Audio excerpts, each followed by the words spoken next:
예약 사상이라고 하는 거에 대해서 그렇게 좀 익숙하지는 않을 거예요. 예약이라고 하는 말이.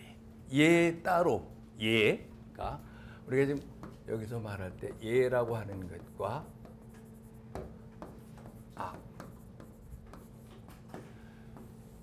따로따로는 얘기를 많이 들어봤지만 이걸 합쳐서 예약 이렇게 되면은 이제 앞으로 여기 오늘 쭉 말씀을 드리겠습니다만은 굉장히 다른 개념이 돼버려요. 그러니까 예라고 하는 개념이 있어요. 또 악이라는 게 음악이죠. 음악이라는 악이라는 개념이 있는데 이것이 어느 순간에 합쳐져 예약돼 버리면 완전히 다른 새로운 또 다른 개념으로 탄생이 됩니다. 마치 그 왜 영어 공부할 때 그런 거 들은 것 같아요. 빵, bread, 그 다음에 버터. 근데 bread and butter 그러면 빵과 버터. 근데 그걸 bread and butter 그러면은 버터 바른 빵 이렇게 된다고 그러는데 그 정도가 아니에요. 예약은 그러니까 예와 악이라고 할 때 하고 예약이 딱 하나로 통합된 개념으로 나올 때는 상당히 다른 개념으로 바뀌어집니다. 그거를 이제 역사적으로 예약의 기원서부터 또 변찰하는 거, 그 다음에 공자에 와서 어떻게 예약의 의미를 부여받는가 이런 걸 오늘 이제 말씀을 드릴 겁니다. 그래서 처음에 들어갈 때 조금 얘기를 해보면 뭐 오늘날 사회의 특징을 보통 그렇게 말하죠. 과학, 기술, 문명 시대 또는 정보 산업 시대. 그래서 그 변화와 그 속도, 방향 이걸 예측할 수 없을 정도로 엄청 빠르죠.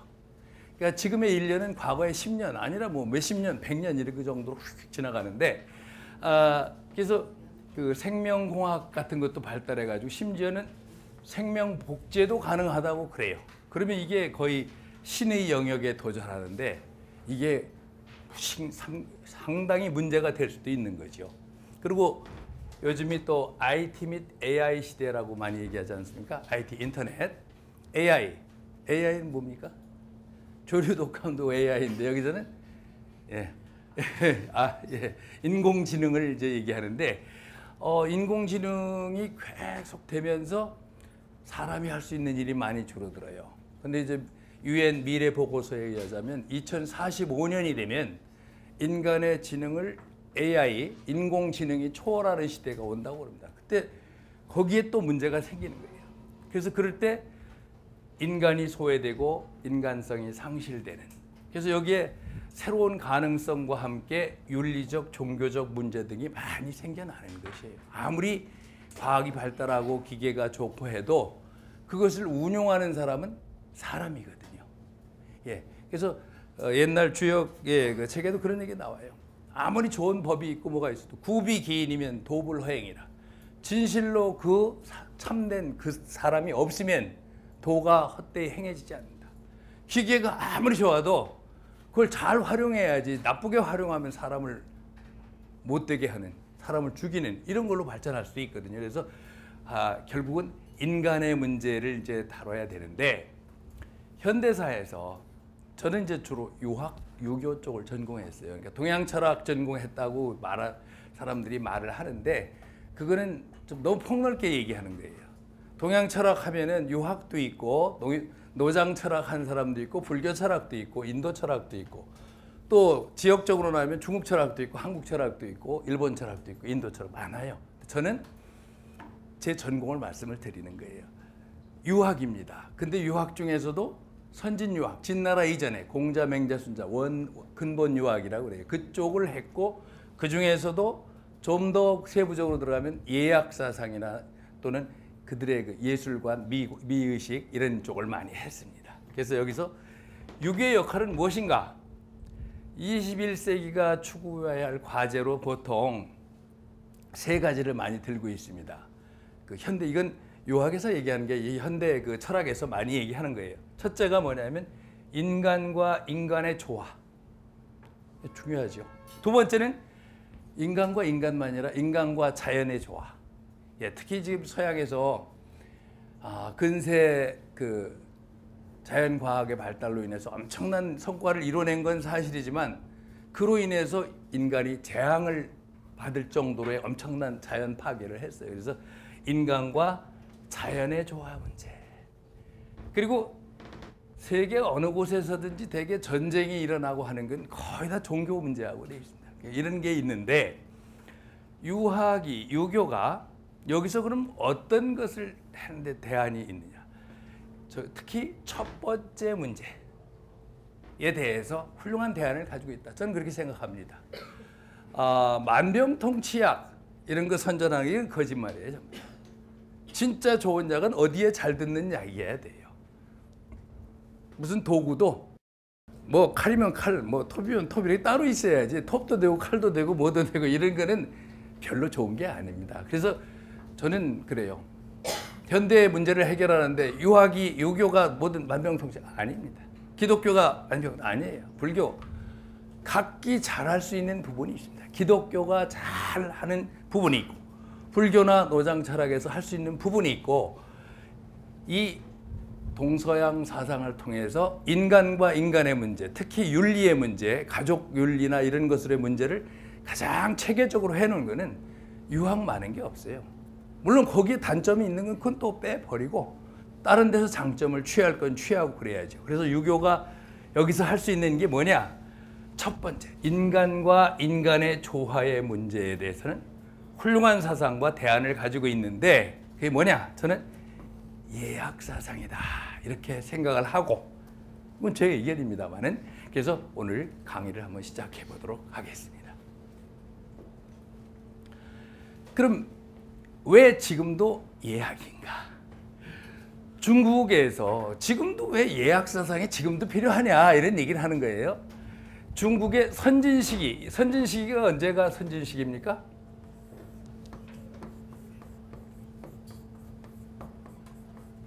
선진을 이렇게 씁니다. 우리가 선진할 때 요 진자를 쓰면 선진국, 후진국 할 때 진자고요. 요거는 진나라예요. 진시황하는 진나라. 진나라 이전의 시기니까 공자, 맹자, 순자는 진나라 이전이에요.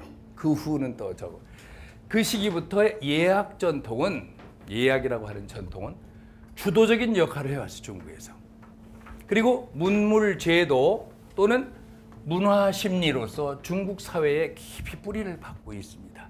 특히 한나라 때 유교가 중국에서 청나라가 이제 서구의 침략으로 들어와서 청나라 왕조가 무너질 때까지 유교가 국교로 됐는데 언제부터냐면 한대부터예요. 한나라 때부터 이 예약 사상이 굉장히 문화 문물 제도로서 굉장히 중요한 이건 좋건 싫건 간에 그렇게 해왔던 거거든요. 예. 그래서 뿌리가 깊고 또 중국뿐만 아니라 유교 문화권 대표적인 게 이제 중국의 유교 문화권이 한국, 일본 뿐만 아니에요. 어디까지 또 있어요? 요 동남아까지도 됩니다. 특히 월남, 베트남 거기엔 뭐 공자사당도 있고 다 그런 유교 문화권이 있습니다.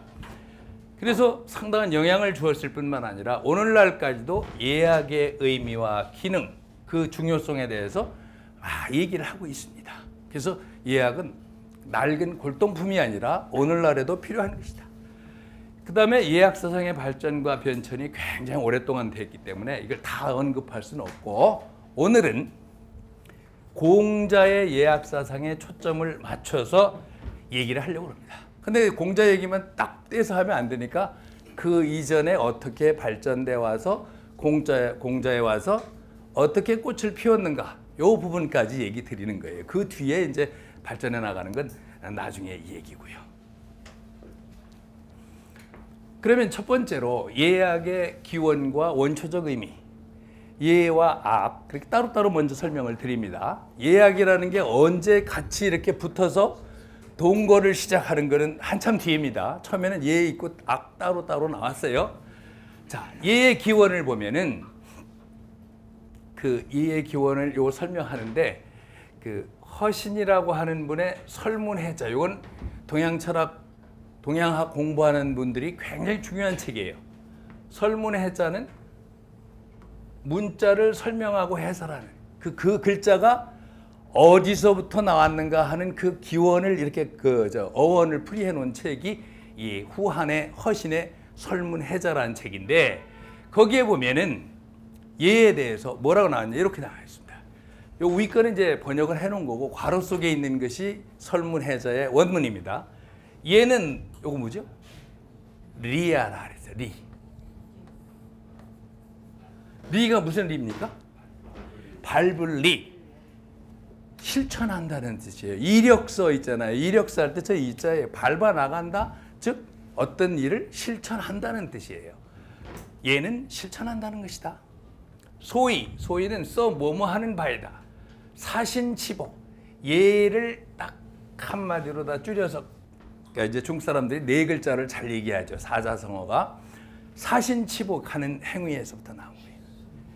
신을 섬겨서 복을 이르게 하는 거예요. 요거는 이를 치자는 자동사예요. 새가 날아서 이르는 거예요. 땅에. 치는 새가 날아서 이르는데 막대기로 이렇게 손으로 이르게 하는 겁니다. 치복은 복을 이르게끔 하는 거예요. 그러니까 신을 섬겨서 복을 이르게 하는 거다. 그러니까 얘의 가장 원초적인 의미는 뭐겠습니까?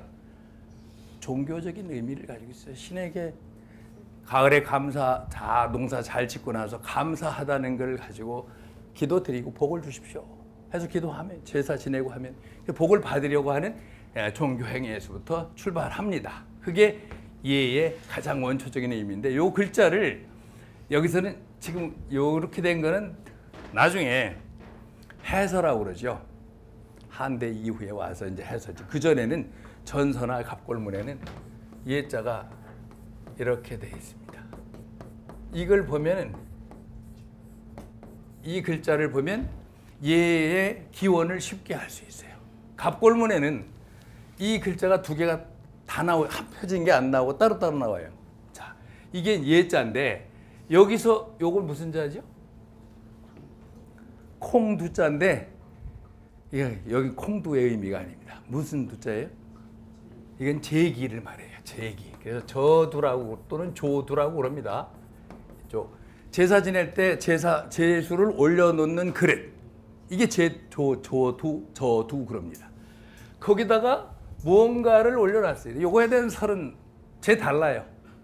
뭐 여기다 보석을 올려놨다는 사람도 있고 술을 갖다 해놨다 하여간 문제는 이거는 제수라는, 제사에 올려놓은 뭐 음식이든 뭐든 올려놓고 하늘에 제사를 지내는 거예요. 그리고 요 글자를 잘 봐야 돼요. 이게 보일 시자입니다. 이게. 근데 보일 시자의 원형은 이렇게 돼 있어요. 이 위에 이게 무슨 자죠? 이건 무슨 자입니까? 한자가 굉장히 쉽게 만들어져요. 이게 지사문자라고 그래요. 상형문자, 해와 달을 그린 거나 나무목을 그린 거 말고, 이거는 위아래를 어떻게 표시해요? 기준을 딱 잡아놓고, 위죠? 이게 윗상자예요. 이게 아래 하자예요.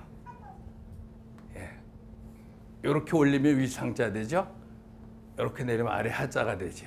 이게 상입니다. 이게 상은 뭘 말했냐면, 옛날에는 상자는 상천, 요 상은 저 위에 있는 하늘을 말하는 거예요. 상제. 그러다가 나중에 이제 왕권이 강화되면서 상제가 주상, 임금, 상께서, 주상 전하 이럴 때 상으로 된 거예요. 그러니까 원래는 하늘이고, 하늘에서 이게 사람이 제단에다가 음식을 잘 마련해놓고 감사 기도를 드리니까 하늘에서 뭘 내려줘요? 뭐가 내려준 것 같아요? 예? 비? 조금 더 쓰시죠. 비를 내려주는 게 아니라 복은 너무 나가셨고 복은 너무 많이 나가서 빛을 내려주는 거예요. 그래서 요 시자가 의미하는 바가, 이 보일 시자의 의미가 보이는 게 아니라 보여줄 시자예요. 보일 시가 아니라 보여줄, 전시하다, 계시하다. 그래서 하늘이 뭔가를 쫙 내려줘서 계시를 해주는데, 빛을 내려주는데 왜 세 개냐? 보통 하늘의 빛을 해와 달과 별, 일월성 그러잖아요. 일월성의 빛을 내려준, 계시를 내려준다. 즉 복을 내려주는 거죠, 사실은. 그러니까 하늘이 이게 감사 기도를 드리면 하늘에서 뭔가를 쫙 내려준. 그 행위 자체가 예라고 하는 것이 바로 그 글자가 거기서부터 출발된 겁니다. 근데 그게 이제 은나라 때는 거의 그런 예였어요. 그러다가 주나라 때 들어오면서 또 조금씩 이렇게 이제 인간 쪽으로 들어와서 춘추 시대에 공자에 와서는 신에게 제사 지내서 복을 받는 행위 그런 면보다 인간과 인간의 서로 마땅히 지켜야 할 도리 그리고 인성을 회복하는 수단 이렇게 바뀌어져요. 이 개념이. 그래서 그건 이따 말씀을 드리고요. 그래서 고대에는 예라고 하는 것은 물론 의례를 실행하는 것이 돼요. 그러나 단지 거기에 그치지 않는다는 거죠. 뭐냐면 법률, 정치, 도덕, 종교, 경제 요즘 모든 게 이런 게 있잖아요. 이런 사회적 효용을 종합한 것이 예예요. 그래서 이게 예는 요즘으로 말하자면 종합적 문화이며 미문화의 총체다. 법적 기능까지도 가지고 있어요. 근데 그거 가지고서 통제가 잘 안 되니까 나중에 특히 순자 이후에 순자는 예치주의, 예론을 강조했는데 순자의 제자인 한비자, 이사 이런 사람들은 어떻게 이게 예 가지고만 안 된다. 얘는 사람을 잡아 넣을 수는 없잖아요. 너 이게 무례하다고 그래도 비난을 하고 욕은 할 수는 있지만 감옥에 집어넣을 수는 없어요. 그래서 법가 사상가들이 나오면 이제 법으로 나온 거예요. 예로 가지고 안 되니까. 근데 그 이전에는 예로서 규율을 다 잡고 문화, 예술, 종교, 철학, 법률 이게 다 예가 총체적인 거예요. 그러니까 굉장히 중요한 겁니다. 예가. 예. 자, 그 다음으로 넘어가겠습니다. 처음에 여기는 앞부분은 이제 도입 부분이라 사실 진짜 제가 말씀드리려고 하는 것은 이제 공자 때부터 이제 얘기인데 앞에 알아야죠. 그 예의 분류를 한번 보겠습니다. 우리가 보통 예 그러면은 여기 이제 예 그러니까 이제 일단 예. 그리고 요즘에 이제 약자 간체자는 이렇게 쓰지요. 예라고 하는 것을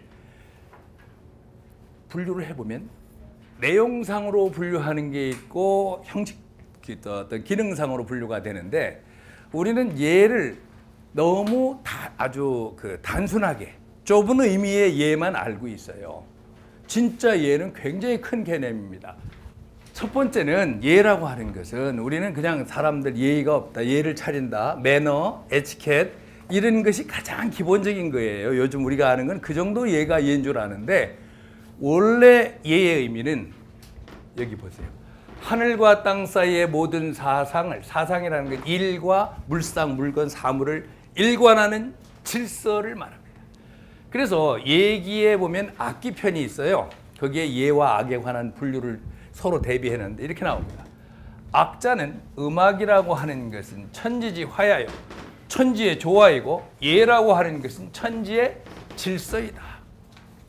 그러니까 천지에는 조화와 질서가 있어요. 그거를 인간 세계로 옮겨 놓은 거예요. 그게 음악은 천지의 음악을 인간 세계의 음악으로, 천지의 질서를 인간 세계 속으로 해놓은 거예요.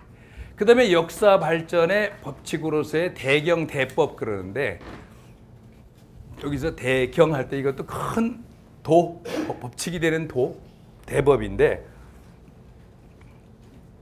예기 예운편에 보면 대동과 소강이라는 이론이 있는데 대동이라는 말씀 들어보셨죠? 대동사회. 대동은 요즘엔 무슨 왜 학교 대학의 축제를 잘 못하지만 대동제 한다고 그러고 막 이렇게 하잖아요. 이 대동단결하는 얘기 그리고 대동사상 강요회에서 나오는 건 원래 예기 예운편에 나오는 건데 유교의 이상사회를 대동사회라고 합니다. 서양에서는 뭐 유토피아니 무슨 뭐 낙원이니 하는 것처럼 예기에 나오는데 대동사회는 어떤 사회냐? 천하가 다 사유재산 공공연해서 모두가 다 잘 함께 하고 남자 여자가 다 직분이 있고 다 일이 있고 나의 부모만 부모님으로 섬기는 게 아니라 남의 부모님과 똑같이 사랑하고 나의 자식만 사랑하는 게 아니라 남의 자식 사실 그게 쉽지는 않죠. 이상사회예요. 그래서 그런 현실에는 사실은 이상은 없습니다. 여기 있긴 해요. 이상은 한 사람이 있는데 현실의 사회에서는 이상은 없어요. 뭐예요? 차선이 있어요. 히랍 그리스 사람들도 현실 세계에는 이상, 아이디어, 이데아의 세계는 바라고 추구하는 세계이지 현실에서는 이데아가 없어요, 사실은. 그래서 대동사회를 얘기는 하지만 바로 뒤에 소강사회를 얘기합니다. 소강. 예. 이 중국어 하시는 분 계시죠? 어떻게 읽습니까? 소강을? 샤오캉. 예, 샤오캉社会. 이게 그 후진타오 4기 집정부에서 중국이 지향하는 목표를 소강사회를 지향한다 그랬어요. 소강사회가 뭐냐면 예전에는 프로건투 많이 보셨죠? 예전에 볼 게 별로 없으니까 막 치고받고 하다가 잠시 쉴 때 저 두 선수 잠시 소강 상태에 빠졌습니다. 뭐 그러잖아요. 그런 소강이 아니라 여기서는 조금 편안한 사회.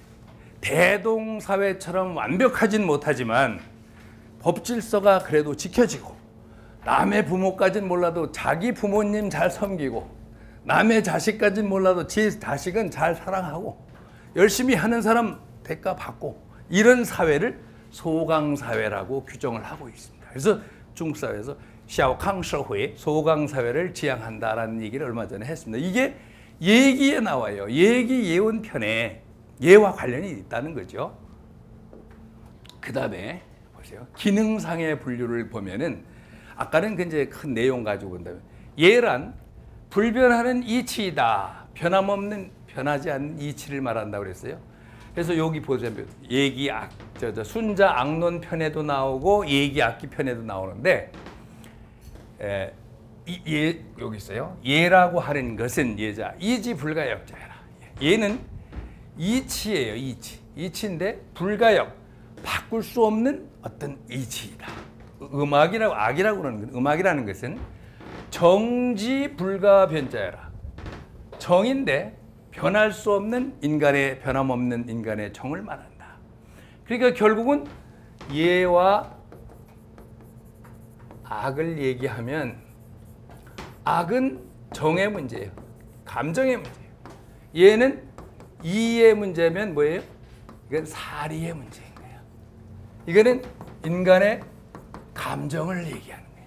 음악이라는 건 그렇죠. 보는 사람마다 듣는 사람마다 다른 느낌을 가질 수 있어요. 똑같은 음악을 들어줘도. 근데 예라고 하는 것은 사리의 이성적인 거예요. 합리적이어야 돼요. 이 사람한테는 이렇게 예를 대하고 이렇게 사람은 저 사람한테 좀 기분 좋다고 자기 좋아하는 사람이라고 이렇게 해주고 그 예가 아닌 거예요. 같아야지요. 이성적인 것이니까.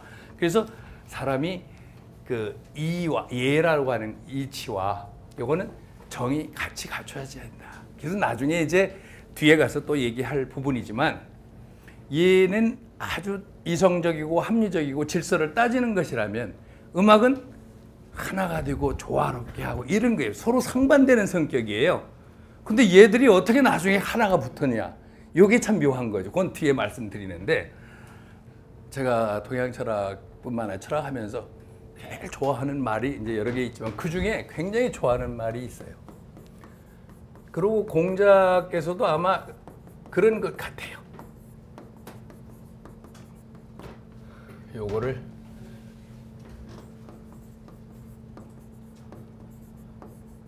어떻게 읽습니까? 정리, 원,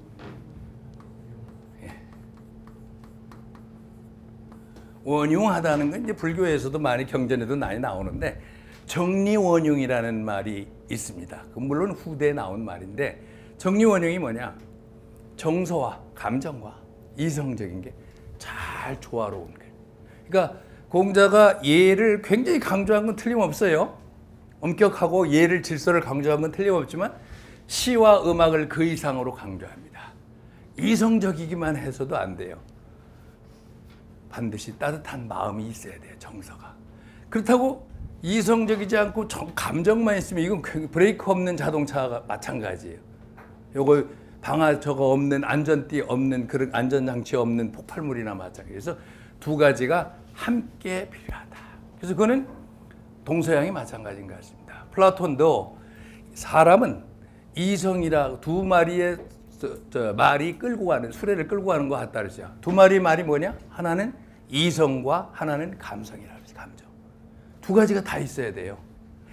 예악이라는 게 예는 그 이성적인 부분, 음악은 정서적인 부분, 감성적인 부분, 이것이 잘 원육되고 예약 사상이 잘 되면 정리 원흉이 잘 되지 않느냐, 이런 생각을 해봅니다. 그래서 두 가지가 분명히 다르다라는 얘기예요. 그래서 얘는 늘 같이 적용돼야 되는 거예요. 음악은 기분에 따라 다를 수 있지만 얘는 사람마다 달리 적용하면 안 되고, 또 하나는 얘는 인욕과 성정을 길러주는 것이다.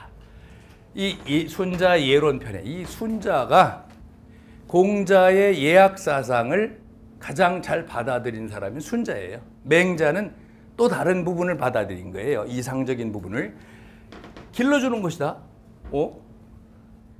그 뒤에 왜 예라는 게 사람을 잡아먹고 사람을 억압하는 것으로 뭐 하지 말라 그래가지고 그런 게 많이 박혀 있잖아요. 실제로 그 좋지 않은 예를 들어서 수저를 요구하는 거예요. 여자의 개가를 절대 하지면 안 된다. 무조건 그냥 한 번 갔으면 그냥 해야 된다. 이런 건 잘못된 예지요. 그런 억압하는 게 아니라 얘는 길러주는 거다. 뭐냐? 이 수요가 많으면 괜찮은데 여기 먹을 게 몇 개 없어요. 근데 사람이 많아. 그러면 그때 얘가 없으면 어떻게 돼요? 서로 먹으려고 싸우다가 다 터지고 먹지도 못하고 다 죽어요. 얘는 같이 먹자. 나눠서 조금씩 이렇게 나눠서 서로를 길러주기 위해서 얘의 기원이 그런 것으로부터 나오는 거예요. 함께 살려고 하는 것이지요. 그래서 얘는 억압하는 예가 아니라 사실은 서로를 길러주고 잘하는 그런 예라는 거죠. 자, 그 다음에 얘는 절도에 맞는 거. 그거는 뭐 틀림없는 얘기가 되죠. 얘라고 하는 것은 절주지 준야라. 절주라는 말은 이게 중국에서는 지에서 하면 리듬이라는 뜻도 되지만 절도와 준칙을 말하는데 그게 필요한 거예요. 그러니까 예를 들어서 조금 유치한 얘는 유치한 걸 들어야지 오래오래 기억이 잘 나더라고요. 인사를 하는데 공손한 마음이 진짜 본질이에요. 그래서 안녕하십니까 이렇게 인사하는 게 본질인데 뭐 어떻게 하면 안 되냐? 안녕하십니까? 안녕하세요? 뭐 이러면 되겠네요. 실리질 않아요. 공손한 마음이 실리려면 형식도 필요한 것입니다. 그러니까 내용과 형식 중에서 내용이 더 중요한 것이라고 하지만 형식도 필요한 거예요. 그래서 제가 늘 잘 비유로 드는 것이 아주 맛있는 음식이 있어요. 그거를 손님 왔는데 그릇이 없다고 그냥 신문지에다가 툭툭 또 비닐봉지에 검은 데다 해서 이렇게 쭉 먹으라고 그래봐요. 뭐 먹게 먹겠지만 그 맛이 있겠어요. 거기다 예쁜 게 플레이팅을 잘 해서 잘 내놓으면 달라지거든요. 그래서 예라고 하는 거는 형식이 전부는 아니에요. 내용 없는 형식보단 차라리 형식 없는 내용이 날 수는 있지만 둘 다 문제가 있는 거예요. 그러니까 형식과 내용이 잘 어우러져야 된다. 근데 어쨌든 절도 있는 거예요. 그 다음에 얘는 요거 굉장히 중요한 겁니다. 분별하는 것이다. 여기 그 얘기 악기 편하고 순자 악론 편이 거의 비슷한데 이런 얘기가 나와요. 악통동, 음악은 동화, 같은 동화 가운데로 통일시키는 것이고 얘는 서로 다른 것을 분별하는 것이다. 이걸 하나로다가 붙여놓으면 이렇게 됩니다. 통동 변이. 자, 앞에 제가 정리원용 하나 얘기했죠? 그렇게 기억하면 기억이 잘 되죠. 정리원용. 예화학의 음악의 기능은 서로 다른 것을 하나가 되게 만드는 거예요. 나이가 많건 남건 노래하고 춤추고 한잔하고 하다 보면 아버지하고 뭐 어려운 사람도 같이 막 어울릴 수 있잖아요. 이게 통동이에요. 근데 그래도 아버지는 아버지고 어른은 어른이고 그렇잖아요. 같이 뭐 술 먹고 마시고 노래하고 할 수도 있지만 아버지 뭐 우리 술도 뭐 기분도 좋은데 같이 담배 같이 한가요? 담배 필까요? 이러면은 이놈의 자식이 이게 서로 다름을 구별할 줄 안다는 거는 공경할 줄 안다는 거예요. 같이 동행하지만 어버이는 어버이고 스승은 스승이고 한 건 지켜야 할 걸 지키는 것. 그게 예예요. 그래서 예악의 가장 기본 중요한 기능을 딱 얘기하면 통동과 변이다. 이렇게 하면 되는 거예요. 그 다음에 얘는 실천하는 것이다. 이건 앞에서 얘기가 나왔었죠. 예. 이 페이지 뒤를 한번 봐주세요. 자료를. 예. 여기에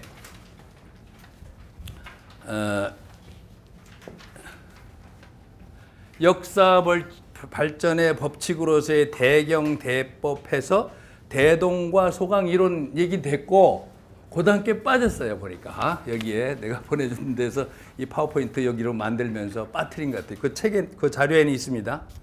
뭐라고 돼 있어요? 세 번째, 통치 질서를 확립하는 국가의 법제 이렇게 돼 있죠. 예, 여기 지금 없는데. 그래서 예전에는 얘는 나라의 근간이다. 국지가 아니라. 그러니까 법이 물론 직접 집행하는 것이지만 그 법과 같은 거의 그런 효력을 가지고 있었던 것이 예였습니다. 특히 상층부에서 하층 백성들은 주나라 때에도 법으로 다스렸지만 그 위 지도층에서는 예를 안 지키면 거기서 견뎌내지 못하고 추방되는 것이었어요. 그 다음에 네 번째, 형식과 절차를 갖춰서 시행하는 의전, 의식. 예, 이걸 우리 요즘에 많이 하는 거죠. 무슨 뭐 결혼식 한다, 무슨 식을 한다, 입학식. 서양 말로는 세레머니. 그거를 예라고 그러는 거예요. 좀 큰 전례라고 그러죠. 그 다음에 마지막 다섯 번째가 이른바 예의 범절이라고 하는 생활 예절입니다. 매너, 에티켓. 근데 우리는 다섯 번째 요것만이 예인 줄로 알고 있다는 것이죠. 그 앞에 그런 훌륭한 예가 원래 예라는 게 범위가 큰 것이에요. 그래서 이 이상의 의미를 가지고 있다. 그 다음에 기능상의 거는 지금 방금 쭉 얘기를 했습니다.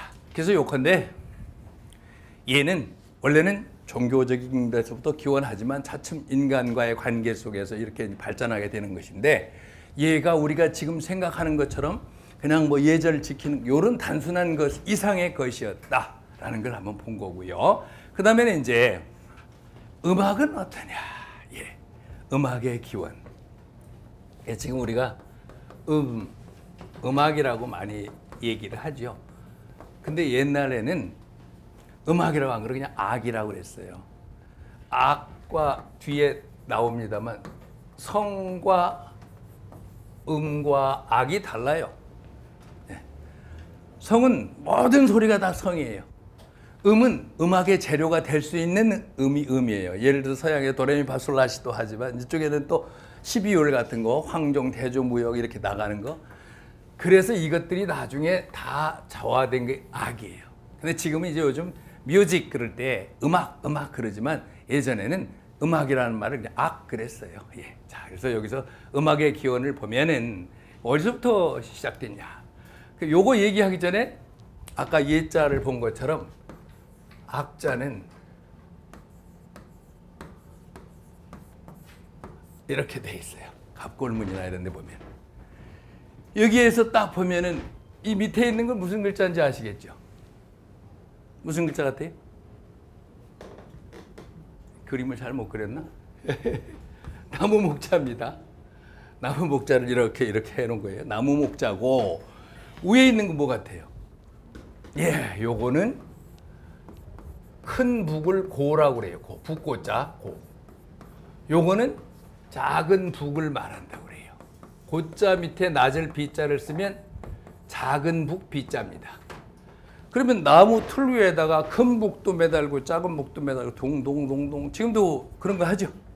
오고무라고 그래서 북 5개 매달아 딱 치니까 막 풍악을 울리니까 즐거워요. 즐거울 낙자도 되는 거예요. 이게 풍류악 즐거울 락 그다음에 좋아할 요 이렇게 얘기해요. 요산 요수할 때는 요로 읽습니다. 산을 좋아하고 물을 좋아한다 할 때는 요로도 읽어요. 야오산 야오수에. 근데 음악할 때는 유에 그러고 즐거울 때는 콰이러 할 때 러 이렇게 얘기를 해요. 근데 실제는 악기를 진설해 놓고 연주하는 데서부터 악이라는 의미가 나온 거예요. 자, 음악이라는 게 이제 그런데 음악의 기원을 올라가서 보면은 이제 음악의 기원뿐만 아니라 예술의 기원에 대해서 얘기를 이제 동서양에 많은 얘기를 하는데 이런 기원이 있어요. 하나는 종교적 기원도 있지만 노동 기원의 입장. 모든 게 사람이 노동을 하면서부터 이게 이제 음악이 시작됐다고 그래요. 그래서 나무를 드는 걸 얘기가 나옵니다. 여기에 이제 그 원문은 그냥 뭐 참고해서 보셔도 되고, 큰 나무를, 그 대목자, 큰 나무를 들 때 전자, 앞사람이 여우 그래요. 이거는 중국 사람도 유 하는 건데 우리 영차 그런 것 같아요. 예, 일본 애들이 으쌰 뭐 이러는 것처럼. 그러면 후역응, 뒷사람도 영차. 그러면 이 큰 나무를 드는데 아 이게 좋다는 거예요. 힘을 내는 거예요. 영차 영차. 이런 데서부터 음악이 시작이 됐다라고 하는 주장도 있고, 또 종교적 기원의 입장, 이거는 동서양이 다 마찬가지인가 봐요. 그 샹피뉴리라는 사람의 음악의 기원이라는 책에서 동서의 모든 음악은 종교로부터 기원한다. 종교적인 행사로부터. 그래서 여기도 보면 그런 얘기가 나옵니다. 고대에, 중국 고대에 악관들이 있어요. 음악을 하는 악관은 무관을 겸해요. 무관은 뭐예요? 무당 제사 지내고 뭐 하는 사람이 악관이었어요. 그래서 음악을 담당하는 관리가 곧 강신, 신을 강신하게 하는 관리였다. 그래서 여기 이런 얘기 나와요. 요거. 3대 이전지 무학은 무일불언어 제신이라. 3대. 예. 여기 공부하신 분들 잘 아시죠? 3대가 어디가 3대죠? 3대. 하은주 또는 하상주. 이 3대의 이전의 무학이라고 하는 춤과 음악은 무일불언어 제신이라. 여기 뒤에서부터 해석하면 돼요. 신을 제사 지내는 데에서 근원하지 않은 것이 하나도 없다. 그건 뭐예요? 모든 것이 신을 제사 지내는 것으로부터 기원한다 라고 하는 종교적 기원론이 얘기가 될 수 있는 것이죠. 그리고 자연모방의 입장은 서양의 플라톤도 자연모방설을 주장하지만 그건 좀 문제가 있다고는 많이 보는데, 어쨌든 여기도 이 황제, 사망 오제 중에서 오제 중에 첫 번째 사람이 황제입니다. 사망, 복희씨, 신농씨, 수인씨, 그 다음에 황제, 전옥, 제곡, 제요 그럴 때 이 황제가 중국 문명의 시조로 얘기가 됩니다. 그런데 질이라고 하는 신하에게 명해서 음악을 만들어봐라. 그랬더니 이 질이 숲과 계곡의 소리를 본받아서 음악을 만들었다. 그래서 여기 질, 내, 효 본받다예요. 산림, 계곡, 찌음이 가라. 산림과 계곡에서 울리는 소리, 새소리, 이런 걸 들어서 음악을 만들었다. 그러니까 자연 모방의 입장도 있고요. 여러 가지 입장이 있습니다. 그래서 이건 뭐 예술 기원의 문제는 가장 타당한 방법이 뭐냐? 다원론적 태도, 종교적인 기원도 있고 노동 기원설도 있고 또 이거 자연 모방설 이거 말고 또 뭐 있어요?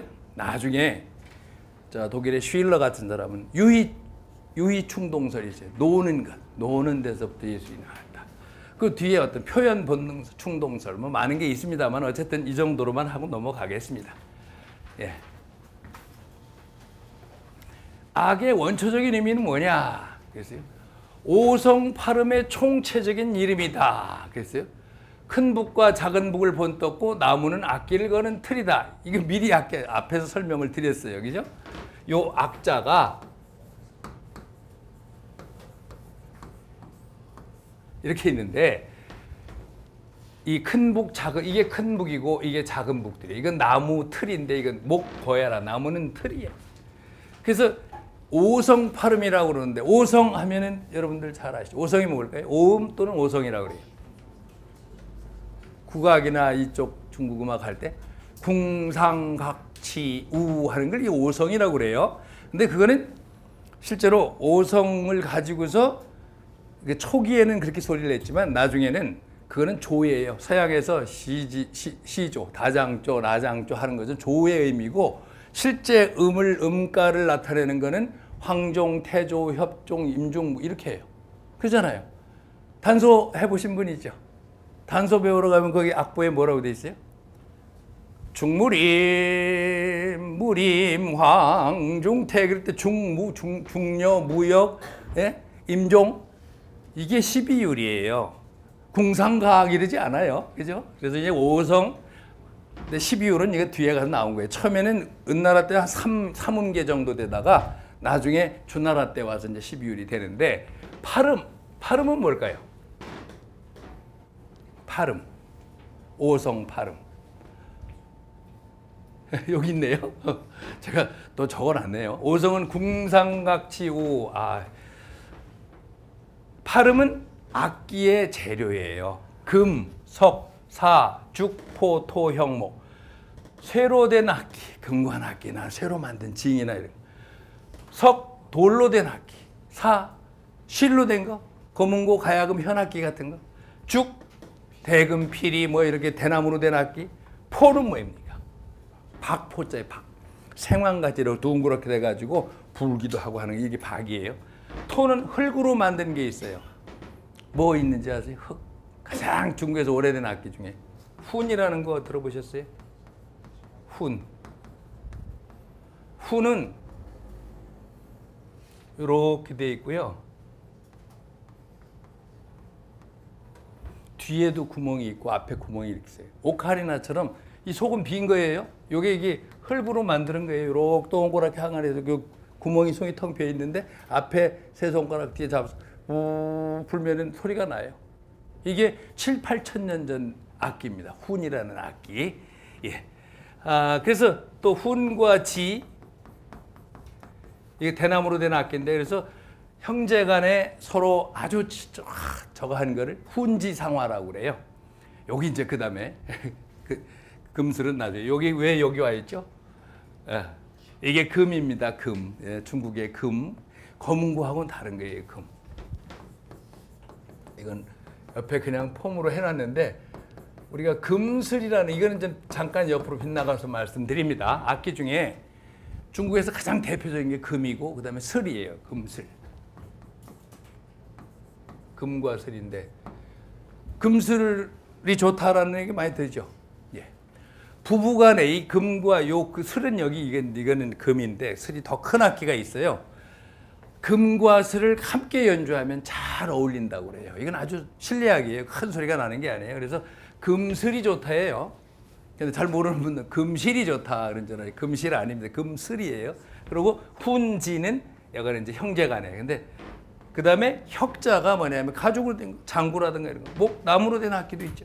이거를 파름이라고 그래요. 그러니까 모든 악기를 총체해서 이제 악이라고 그러는데, 육률, 육녀, 12율이라는 게 있는데, 12율도 또 음과 양으로 나눠서 육렬, 육녀 그래요. 황종, 태주, 태주로 읽습니다. 이건 어떻게 읽습니까?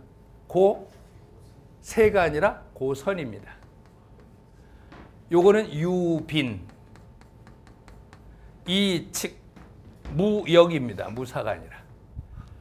대려, 그러니까 여기서 대려, 협종, 중려, 임종, 남녀, 응종. 이게 약간 12율이에요. 그러니까 이건 또 나중에 찾아보시면 잘 나와 있을 겁니다. 그래서 이런 것들이 이제 음악의 원초적인 의미인데, 그런데 이게 비파입니다. 그러니까 왜 이걸 아까 해놨냐면은,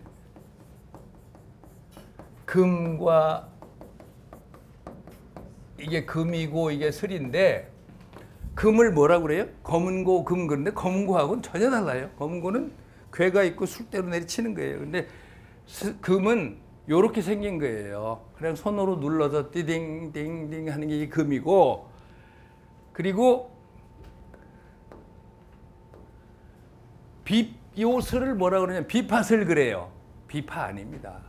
큰 악기예요. 슬이라는 악기는. 비파는 이렇게 생긴 게 비파예요. 떼떼댕댕댕 하는 게 맞아요. 계속 그 참고하시라고 제가 적어 놓은 거예요. 자, 그런데 음이 일어나는 게 어떻게 일어나느냐. 아까는 이제 그 악기 치는 것부터 얘기했지만, 좀 더 그 철학적으로 얘기해서 이 범음지기 유인심이 생해라. 이 얘기 악기편에 나오는 건데, 서양하고 달리 동양에서는 음이 일어나는 것을 사람의 마음으로부터 일어난다. 이걸 뭐라고 그러냐면 일종의 심리적 기원론이라고 그래요. 서양에서는 음이 일어나는 걸 물체의 진동에서부터 일어난다. 물리적 기원론이에요. 그래서 피타고라스 정리에 의해서 길이가 짧을수록 점점 소리가 높아진다.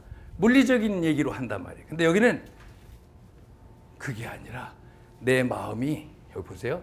사람의 마음으로부터 일어난다. 인심지동, 사람의 마음의 움직임은 물사지연. 사물이 그렇게 시키는 것이다. 그래서 감어물이동, 사물의 감동에서 느껴지면 소리로 나오게 되고, 그 소리가, 이게 소리예요.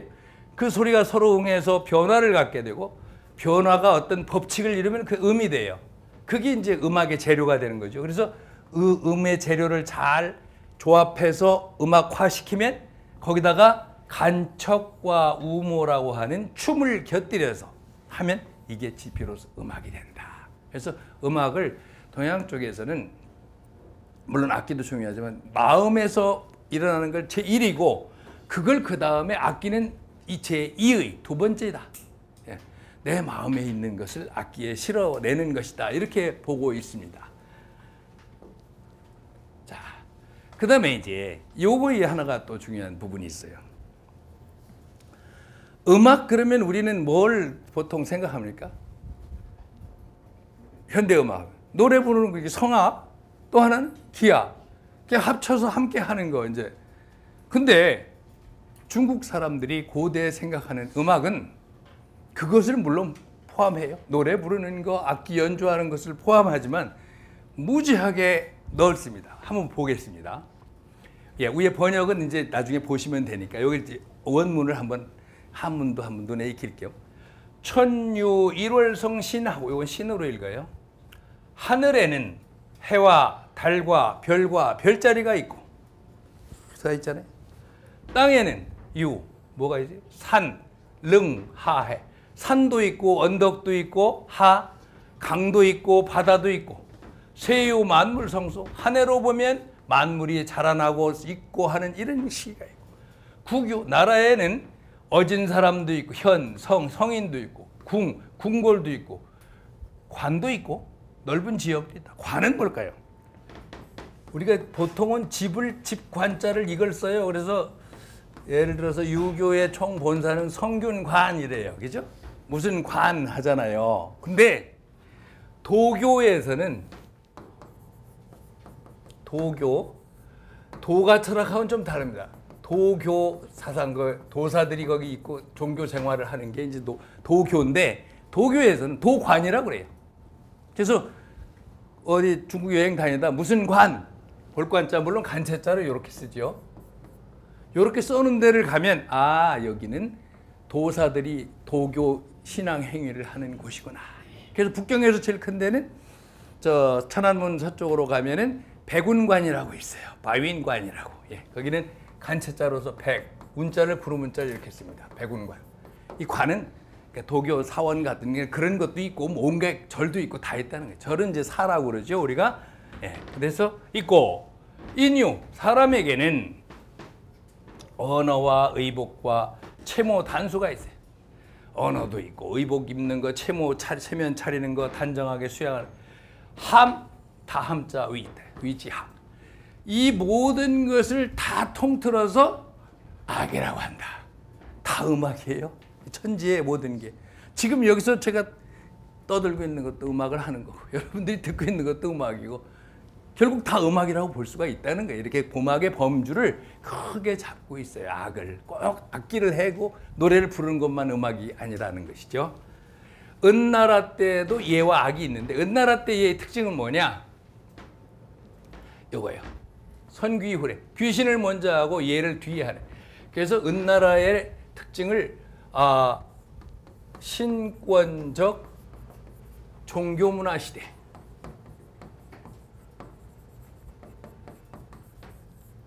신권적이라는 게 신의 권위에 의존하는, 그러니까 모든 것을 상제에 물어서 해결했어요. 신하들이 다 하자고 해도, 임금이 다 하고 싶어도 이 중요한 일은 하늘에 물었어요. 그 뭐는 갑골복사, 점을 친 거예요.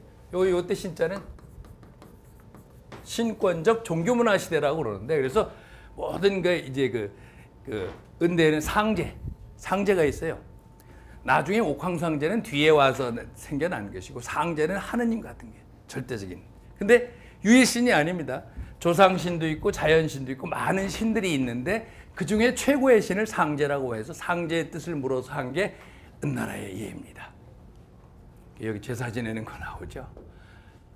그럼 은대의 음악은 어땠냐? 마찬가지. 은나라 때 음악도 신권 통치의 수단으로서의 전례 음악, 어떤 큰 행사를 할 때 그때 나오던 게 이제 바로 이 은나라 음악인데 무속적 내지는 종교적인 성격이 강하죠.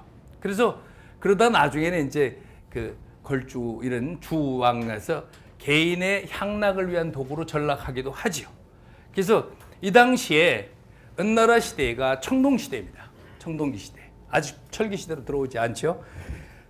악기가 발견이 돼요. 근데 한 3음계 정도, 5음계도 아니고 3음계 정도 단순한 그런 악기가 발견이 된다고 그럽니다. 근데 이건 특징은 은나라의 예나 악은 거의 종교 행사를 위한 것이었다. 근데 주대의 음악, 예와 음악은 뭐 어떻게 되냐. 주대예는 주나라 때는 상당히 성격이 달라요. 주나라는 인문적 예약문화 시대라고 그래요.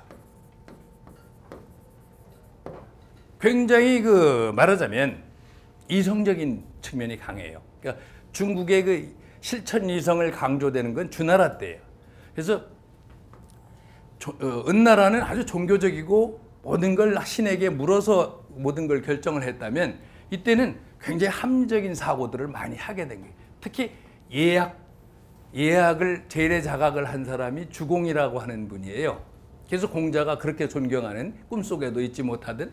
그래서 얘는 이제 요때 얘는 서민에게 내려가지 않고 위에, 원래 얘는 일반 사람들은 법으로 다스렸고 위 지도층에서 자기네들을 규율하고 저거 하는 그게 바로 얘였어요. 근데 이제 나중에 내려오면서 밑으로 내려왔는데, 그리고 여기서 은나라하고 다른 게 존례상시. 주나라 사람들은 예를 중시했어요.